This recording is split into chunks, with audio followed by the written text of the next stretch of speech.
take the floor. Well, you are very kind, my friend, and thank you. I feel the same exact way about you, and thank you for hosting and producing this meeting. This is great, and I'm sorry I haven't been here as much as I can need to be. Hi, everybody. I'm Alex. I'm an alcoholic. I have been through these steps as they're laid out in the big book with the help of a big book step study sponsor. The grace and undeserved grace of my higher power, who I call God. Um, Friends like Eric, rooms like these. I've made some amends. I still have a lot to go, and I'm doing my best to do 10, 11, and 12 on a daily basis. Um, just to kind of give the bullet points, before I get into this, um, I'm coming up on 2 years, I think next month, end of next month, middle of next month. It's only been maybe 3 months, 2.5 months since I have read my fifth step and made some amends. So I'm still learning these latter steps. Um, and so I won't be speaking on a great ton of experience with it, but mainly because I'm 6 and 7, I'm still going through.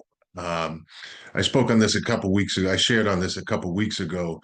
You know, we talk about it. It talks about are we now ready to let go? Are we ready to give God all of us, good and bad? Um, when I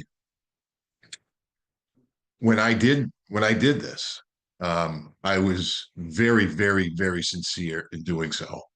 I had read my fifth step. I did all my resentments, my fear, my sex with my sponsor. And I felt relief. I felt great. Um, and I was into it. I mean, I was ready to roll. Um, but again, just to give you, kind of the highlights on me, so this makes a little bit of sense. You know, when I was 12 years old, I was an altar boy at the local Episcopal church, and every Sunday, my father, my mother, my brother, and I would go to church and do my best to behave more or less and try to take in what they were telling me. And while doing so, my father dropped dead of a heart aneurysm. Um, so you can imagine how I looked at God moving forward. Um, you know, my my thinking um, immediately, I didn't realize until doing this work, immediately changed then. How I looked at loss, how I looked at people, how I looked at God. I took on a very self-centered view of life and things. Um, I used to tell people starting in junior high that God and I have our own arrangement. I was arrogant enough to be able to tell people that we have our own arrangement. He leaves me alone and I leave him alone. Um, so, of course, it goes along with this, anything to uh, remove possibility of feeling anything. My mom, God bless her, and no offense against Irish Catholics, was not one to talk about emotions or how you were feeling or how you were doing. Um, you cracked your knuckles and you went on with your day, and you didn't speak about it. So I took on the idea that I will bury all of this and everything will be fine. And as you can see from where I'm sitting right now, you can see how that ended up. Um, I immediately started in junior high with drugs and alcohol. And, up until a couple of years ago, I went for almost 35 years. Um, you know, I don't regret all of it. I certainly had a lot of fun and met a lot of great people. But, for the last 10 years, I'm drinking every day heavily. And before I came into the Sunday morning group that Eric and I are a part of, I was very thoughtfully thinking about how to kill myself. I was not waking up in the morning going, oh, shucks, I'm alive. Fine, I'll go on with today. Or going to bed at night being like, if I don't wake up, that's fine. I was out of my mind and thinking of exactly how to do it. Um, the funny part about that is it I wasn't trying to. It was not a conscious thing. It was like if I had a leg cramp or a twitch or something, it I couldn't get rid of the thought. Um, my idea for a little while was to keep drinking more because that helps.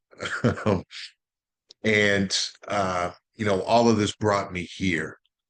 Uh, you know, I remember my first meeting that I ever went to. It was a beginner's meeting. A friend of mine who has been in this program actually for a very long time took me to it, and uh, I didn't know anything. It was the first time I said I'm an alcoholic. And after the meeting, during the meeting, everybody was talking about God and their higher power, and the word surrender kept coming up over and over and over and over and over again. In a 1 hour meeting, I bet you they said it 100 times. I'm not, at least in my mind. And so we get in the car, and again, I've known this guy for a very long time. He said, "So what did you think?" And I said, "Surrender, huh?" And he just burst out laughing. He's like, "I knew you were going to say that." Um, I tell this story because with 6 and 7, that's that's the final surrender, so to speak. Step 2 is realizing that you need a higher power. Step 3 is saying, "Okay, I'm going to go through with this. God, let's do this." And finally, you do the work, and here you are. Here's where here's where the rubber meets the road. Uh, my sponsor said, as I'm sure you all have heard, after you read your fifth step, go take an hour, quiet, peacefully, take it with God. Make sure you haven't left anything out. Make sure you're ready to do this. And I did that. The first 9 minutes were kind of funny. I'm not one to sit still. I sat down. I set a timer on my phone for an hour. I went down to the beach. It was a full moon. I mean, it was beautiful. Um, and I sat there and I got very, very quiet. And I was like, "Oh my God!" And I opened my eyes. I'm like, "Wow, that must have been 40 minutes." I looked down. It had been 9. So I was able to get quiet again and do it again. Um, you know, and afterwards, uh, I can't describe the feeling. Other people are able to. I'm not. I don't know if it's peace. I don't know if it's relief. I think best describes it more easily for me. Um, you just don't feel as heavy. You're not as tense, and I did. I felt that, and um, I was sincere. I did not leave anything out. Um, what I've realized lately is um, that I did. Again, not on purpose. I wasn't trying to dupe my sponsor, certainly not myself. I heard the consequences of that. And it wasn't, like I said, it wasn't intentional. I didn't look at certain things in my past the way I needed to. I didn't look at I wasn't quite looking at my program the way I needed to. Um, and um, that's all on me. I certainly don't blame anybody. I'm still sober. I'm still in the program. So, thank God for that. Um, but I've recently have kind of had to go back, um, and I'm I'm doing a step 10. I'm some resentments of some people that I had in my writing, um, that I'm kind of redoing, and then certainly some new people in my life, um, because I got away from the program a little bit. Uh, you know, uh, work has been busy. I've been sober for the last 2 years. People have offered for me to take on more, which I did, and that's all been fine and good. But they're very long days. Not an excuse, but you do. Your morning. Oh, I missed my morning prayer. You try to do it in the car. You come home. You're like, oh my god. You get into bed. You're about to fall asleep. Like, oh my god, I forgot to do my inventory of the day. And then throughout the day, I deal with a lot of people. My job is very busy. I deal with a lot of people every day, and uh, my will, my self-centeredness, my ego, my whatever you want to call it, can snap on like that. And you know, most people on a normal day will call me the gentle giant, but once that once that switch flips, I am not nice. I'm manic. I want everybody to do what I want. I want you to feel a certain way. Um, because I want you to feel bad. I want you to see what you did wrong, and that, as we know, gets you nowhere. You might as well get mad at the weather. Um, it's it will drive you to insanity. That self-centered thinking, like I said, will get me in an easy chair right next to me with a bunch of empty bottles around me, thinking about how to kill myself. That's what it is, because it never works. Um, so, like I said, I'm going back. Not everything, um, but certainly some things have cropped up that clearly I didn't iron all the way out in my 4 step. Uh, I've even had to go so far. I had to get these little these little whatever they're called, these little rubber bracelets around my wrist, and it says "Thy will be done" on it, and I put those there for reminders. Um, and Eric, I have a bunch if you want one, or anybody else that's local, because I need that. Like I said, I deal with a lot of people. My job's very busy, and it's very, very easy for me to forget who's really in charge. Um, because if you give me even a sniff that I might be, that's trouble for me. And it could be trouble for people around me. Because like I said, I can get manic, I can get demanding, and very short on why you don't see it the way I do.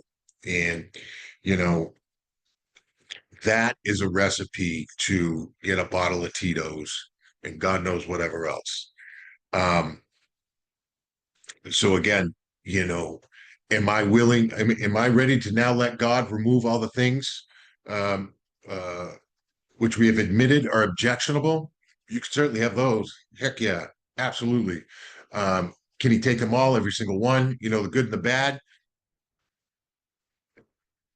That will be, like it says later on, with 84 to 88, like this is something we will continue to do for the rest of our lives. Um, and 6 and 7 will be that for me. Every step in this book, one all the way, to where we are tonight, has been for me a journey on becoming connected with God, becoming God conscious, like they say. Uh, like I said, surrender. In my first meeting, we laughed at. I'm like, how is that possible? You know, I was brought to my knees.